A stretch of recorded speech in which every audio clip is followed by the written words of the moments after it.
Group B Quattro is back. Over-the-air updates for Volvo. Transmission control modules for Focuses and Fiestas in America. NCAP life cycle assessment. Harris Group. BMW electric shocks. Alliance Automotive. And Stellantis are retrofitting vans. Hello and welcome to this week's show.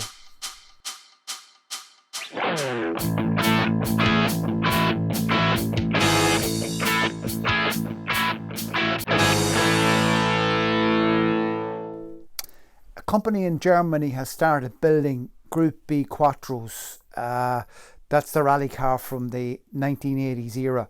The car was up to maybe running around 500-600 brake horsepower at its peak.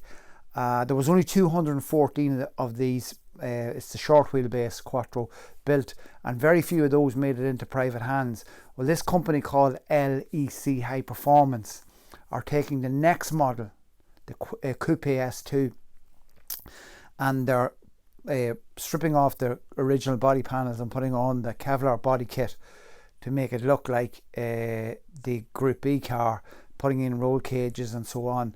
There's various range of performance options running the 5-cylinder. We have a bit of footage of the car, and I think the most beautiful thing to listen to on this is the 5 cylinders.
Prices are starting around €140,000, so not massively massive considering the work that they're doing on the car. But then there's a lot of performance upgrades that are available on that from there on up. But again, another interesting thing that's happening is kind of retro manufacturing by companies producing. There seem to be more people producing cars that you thought were gone forever.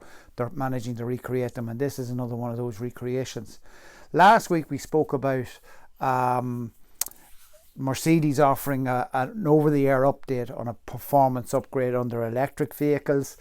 Well, Polestar have just announced that they're doing the same thing on their long-range dual motor models for $1,195. This is in America, obviously, only. You get 68 brake horsepower more, giving you a total of 476 brake horsepower, giving you a 0 to 60 of 4.2 seconds. Again, it's an over-the-air update you pay for. We're not clear if this is a yearly subscription like the Mercedes one, but this seems to be all the rage now with the manufacturer offering these type of options.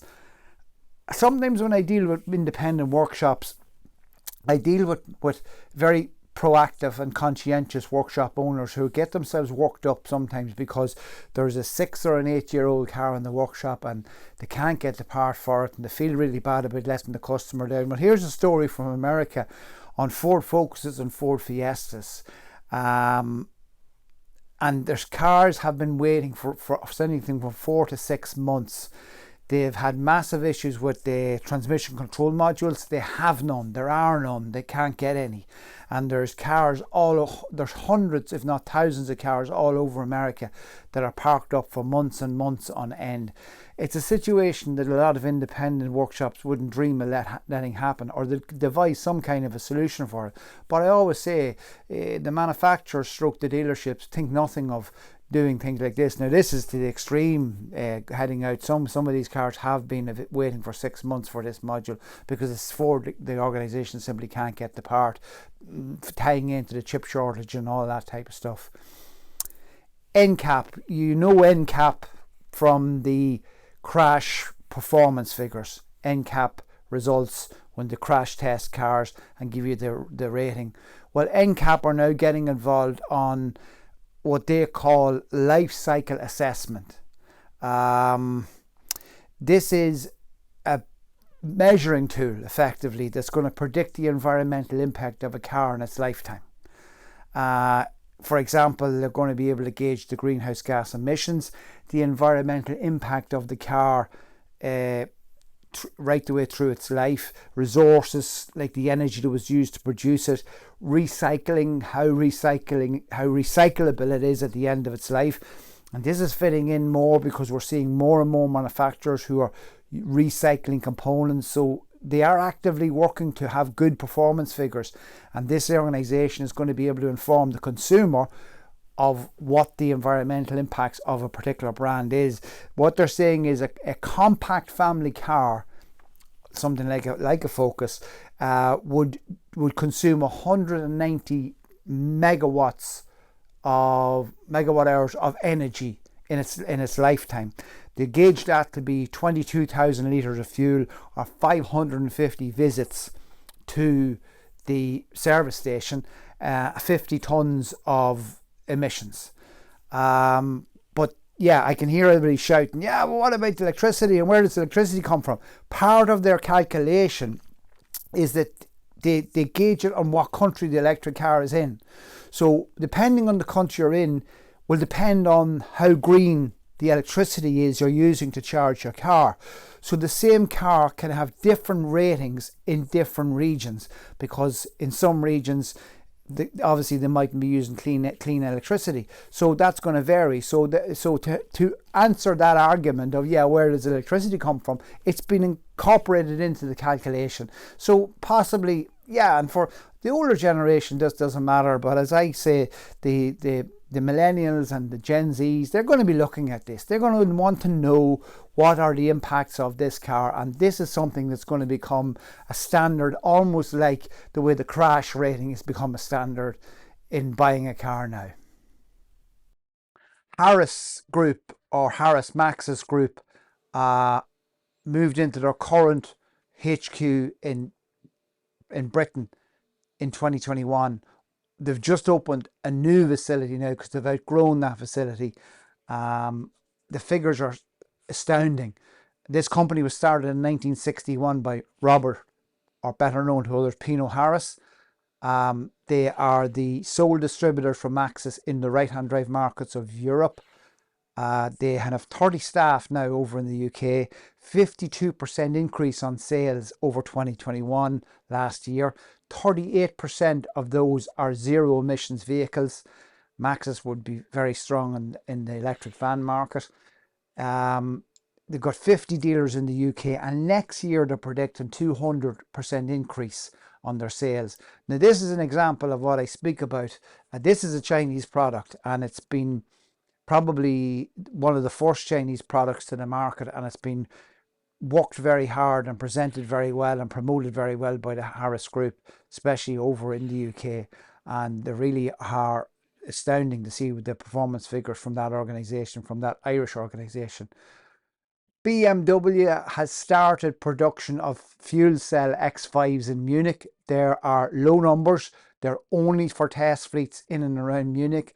BMW say that they believe that this will be an attractive option for customers when hydrogen becomes more widespread. So they're really saying is the product's there, the product will be seen on the streets, the product will be usable, will be testable, but we're really not selling it because there isn't sufficient volumes of hydrogen yet. So you can see where this is going. Another interesting story from BMW. BMW have patented a technology to capture energy from shock absorbers. Yeah, you heard it here first. They are generating electricity with the up and downward motion of the shock absorber, and that energy is recharging the battery on electric vehicles. Big question is how much is it going to cost and how much energy is it going to add. But I think this technology could mean that I think you could run a vehicle for free in Ireland. I think once you get it started, and if you live on a bumpy road, the vehicle actually could produce its own energy over time as you drive across that road. So I think this energy could be very suited to Irish roads.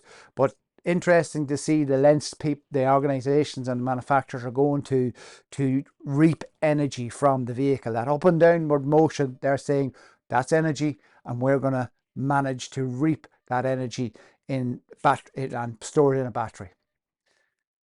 Alliance Automotive Group, and this again is buyouts and buyouts and buyouts.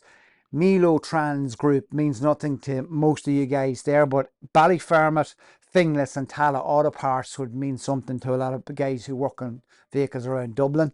They've been bought out by the Alliance Automotive Group, and the Alliance Automotive Group were the company that bought out J&S back in August, July 21. Alliance Automotive got bought out by a company called GPC in July 19. So this is just buying and buying and buying. But it looks like this company, Alliance Automotive Group, is kind of going to be a big player against a big organisation like Euro Car Parts. But there they are now. They're starting to buy motor factors now as well. The Ballyfermot, Finglas and Tala had 7 million in sales per year and employed 33 people, and I think just it's business as usual just with this takeover. Stellantis has bought a company in France to retrofit LCVs, light commercial vehicles, effectively convert them from diesel to electric. And again, I can hear everybody going, what's that all about? And it is a strange one when you see the manufacturer getting into the idea of taking in an older van, taking out the engine and transmission, putting in an electric motor and a battery and putting it back out again. But when you drill down into this again, what they're saying is they're concerned that there's going to be an issue. We spoke about it in last week's show about these low emission zones and the very fact that I think the figures were something like Italy has 236 low emission zones, France had, Germany had 38, the UK had 8 and Ireland has none. So but this is another interesting space to watch, because and the terminology here is to reduce the total cost of ownership. What they're working out is that these low emission zones are increasing and increasing and increasing.